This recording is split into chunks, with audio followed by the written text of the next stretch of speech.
નમસ્કાર મિત્રો, જય શ્રી કૃષ્ણ. સ્વાગત છે તમારા લોકોનું આપણી યુટ્યુબ ચેનલ ઉપર. તો આજે આપણે શ્રવણ કરવાના છીએ ગરુડ પુરાણનો 13મો અધ્યાય, સપિંડનાદી સર્વકર્મ નિરૂપણ વર્ણન. જો તમે લોકો આ ચેનલ પર પ્રથમ વખત હોય તો ચેનલને સબસ્ક્રાઈબ કરી દેજો અને આપણો વિડીયો ગમે તો અન્ય લોકોને સાથે શેર કરી એમને મોકલી પુણ્યના કાર્યમાં સહભાગી બનજો. તો શરૂ કરીએ છીએ આપણે 13મો અધ્યાય.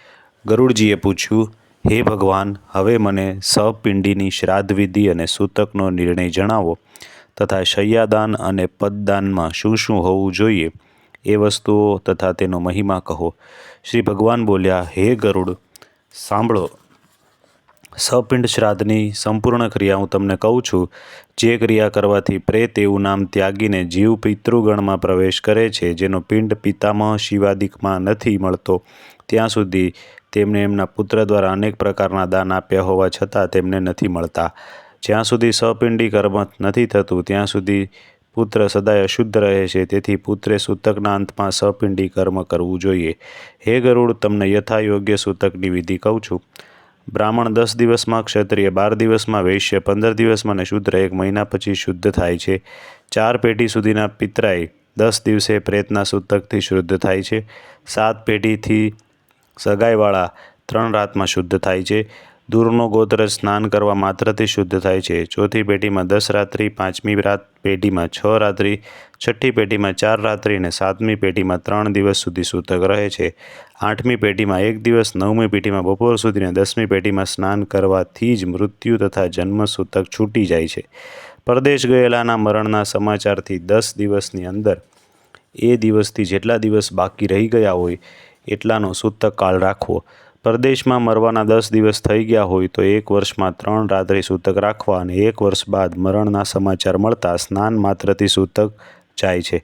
પહેલા સૂતકના 6 દિવસ ગયા પછી બીજું સૂતક લાગે તો પહેલા સૂતકના 10 દિવસ સૂતક કાઢવાથી બીજું સૂતક સમાપ્ત થઈ જાય છે. દાંત આવ્યા પહેલાં જો બાળક મૃત્યુ પામે તો સ્નાન કરવાથી સૂતક દૂર થાય છે. મુંડન પર્યત જો બાળક સ્વર્ગવાસી થાય તો 1 રાત અને યજ્ઞોપવિત આપેલાનું મૃત્યુ થાય તો 3 રાત્રિ સુધી સૂતક જાણવું. એ ઉપરાંતની વય હોય તો 10 દિવસ સૂતક રહે છે અને એ પછી શુદ્ધિ થાય છે. જન્મથી શરૂ થઈને મુંડન સુધી જો કન્યા મરી જાય તો તમામ વર્ણમાં સાદા સ્નાન માત્રથી શુદ્ધિ થાય છે. 27 મહિના ઉપરાંત સગાઈ થાય ત્યાં સુધી બાળકી મરે તો બંને કુળોમાં 3 રાત્રિનું સૂતક રહે છે, નક્કી છે. 3 દિવસ પિતાના કુળમાં અને 3 દિવસ સસરાના પક્ષમાં સૂતક લાગે છે. જો કન્યાના લગ્ન થઈ ગયા હોય તો તેણીના સાસરિયાને 10 દિવસનું સૂતક જાણવું. 6 માસની અંદર જો ગર્ભપાત થાય તો એટલા જ દિવસમાં શુદ્ધિ હોય છે. એટલે કે 1 મહિનો હોય તો 1 દિવસ, 2 મહિના હોય તો 2 દિવસ અને 6 મહિનાની અંદર ગર્ભપાત થાય તો જે જાતિ પ્રમાણે પાળવાનું પંડિતોએ કહેલું એ પ્રમાણે જાણવું. પિતરાઓએ ગર્ભપાતનું અશૌચ નથી લાગતું. કળિયુગ પ્રમાણે શાસ્ત્રનો નિયમ છે કે તમામ વર્ણોના જન્મસૂતક અને મરણસૂતકમાં 10 દિવસે શુદ્ધિ થાય છે. આ દરમિયાન આશીર્વાદ, દેવની પૂજા, ક્યાંય જવાનું, અભિવાદન, પથારીમાં સૂવાનું, કોઈને અડવાનું ટાળવું, અર્થાત આ બધું સૂતક દરમિયાન ન કરવું.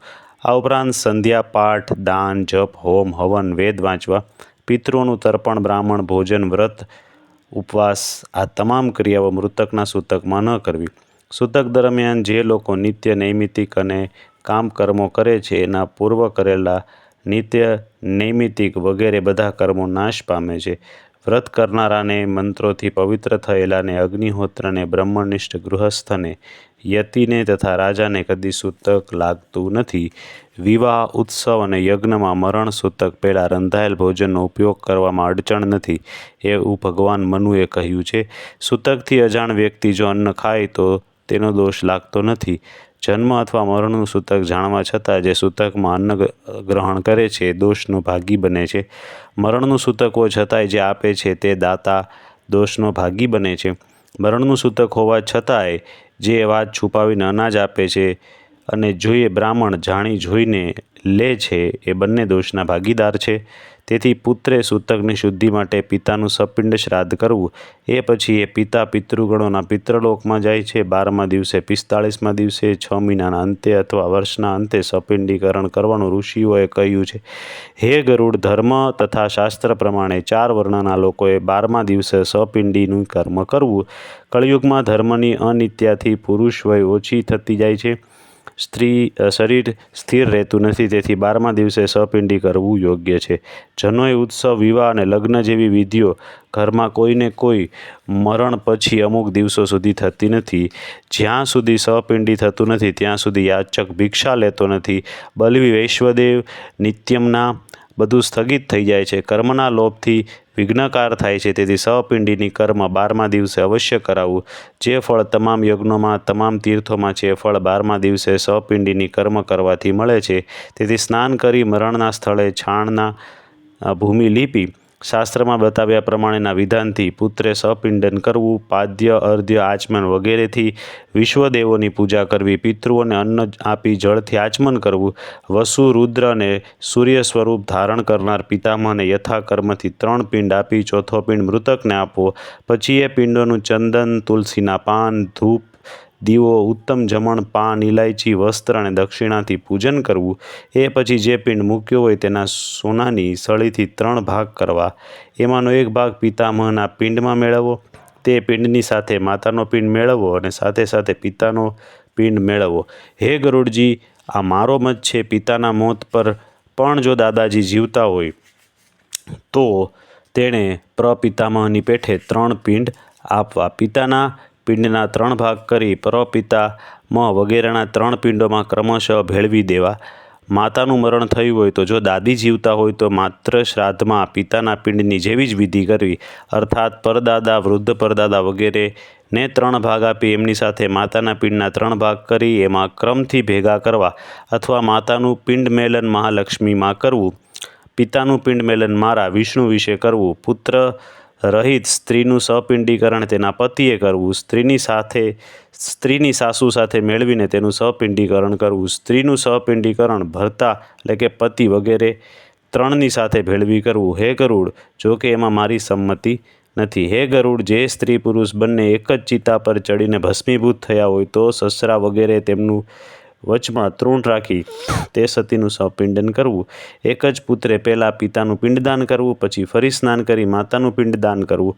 પતિના મર્યા પછી જો સતી સ્ત્રી 10 દિવસની અંદર અગ્નિમાં પ્રવેશ કરે તો તેના પતિની સાથે શય્યાદાન અને સપિંડીકરણ કરવું. હે ગરુડ, સપિંડીકરણ કરીને પછી પિતૃતર્પણ કરવું. વેદના મંત્રોની સાથે સ્વધા શબ્દનું ઉચ્ચારણ કરવું. બાદમાં હંત શબ્દનો ઉચ્ચાર કરી અતિથિને ભોજન કરાવવું. એનાથી પિતૃઓ, મુનિ, દેવ અને દાનવ સૌ તૃપ્ત થાય છે. 1 ગ્રાસ બરાબર ભિક્ષા થાય છે. 4 કોળિયાનો 1 પુષ્કલ થાય છે. 4 પુષ્કલ બરાબર 1 હંતહાર હોય છે.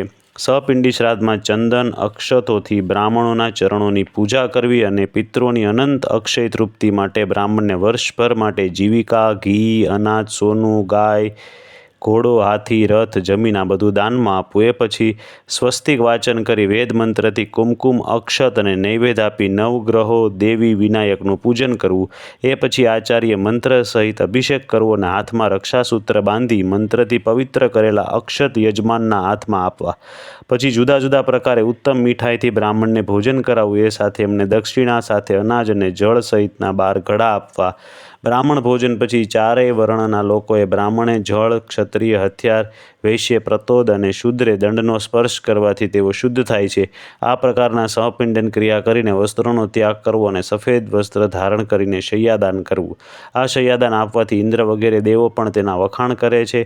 જેથી સ્વહસ્તે અથવા મૃત્યુ પછી પુત્રે શય્યાદાન કરવું જોઈએ. એ શય્યા મજબૂત લાકડાની સૂતરની પાટી ભરાવેલી સુંદર ચિત્રોથી શોભતી સુવર્ણપત્રાથી મઢાવેલી હોય. મજબૂત રેશમી સૂતરથી બનેલી ગાદી, સુંદર તકિયા ઉપર સફેદ ચાદર, ગંધ વગેરેથી સુગંધિત, સુંદર દિવ્ય બંધનથી બાંધેલી અને સુખ આપનારી એવી શૈયા બનાવીને ખુલ્લી જમીન પર મૂકવી. જેમાં છત્રી, ચાંદીનો દીવો, ચામર, આસન, પાત્ર, ઝારી, ઘડો, દર્પણ, 5 રંગનો ચંદરવો અને મુખવાસ મૂકવો. બધી જ વસ્તુઓને ચારે બાજુ એના સ્થાનમાં મૂકવી. એમાં સોનાની લક્ષ્મીજી સહિત વિષ્ણુજીની મૂર્તિ મૂકવી. એ મૂર્તિને આભૂષણો, ગદા તથા ચક્ર જેવા હથિયાર અને વસ્ત્રોથી શણગારવી. પછી સૌભાગ્યવતી સ્ત્રીઓએ શૈયા પર બેસાડી વસ્ત્ર અલંકાર વગેરે આપવા. ત્યાર પછી પત્ની સાથે બ્રાહ્મણનું પૂજન કરી સોનાના કુંડળ, વીંટી, કંઠી તથા અંગરખું, ધોતી, જોટો, પાઘડી આપવી. ત્યાર પછી લક્ષ્મીનારાયણ, નવગ્રહ દેવી, ગણપતિનું પૂજન કરવું. પછી હાથમાં પુષ્પાંજલિ લઈ ઉત્તર દિશામાં મુખ રાખી પ્રભુ વિષ્ણુની સ્તુતિ કરવી. હે ભગવાન, ક્ષીર સમુદ્રમાં જેમ આપની શૈયા છે તેવી ઉત્તમ શૈયા મને, મારા પિતૃઓને નિરંતર નિંદ્રા કરવાને પ્રાપ્ત થજો. આમ કહી હાથમાંથી પુષ્પાંજલિ પ્રતિમા બ્રાહ્મણ ઉપર નાખી એ શૈયા સંકલ્પ પૂર્વક બ્રાહ્મણને અર્પણ કરવી. એ ઉપરાંત પુત્રે શય્યાદાન પછી પદદાન કરવું. એની વિધિ મારાથી સાંભળો, હું તમને કહું છું.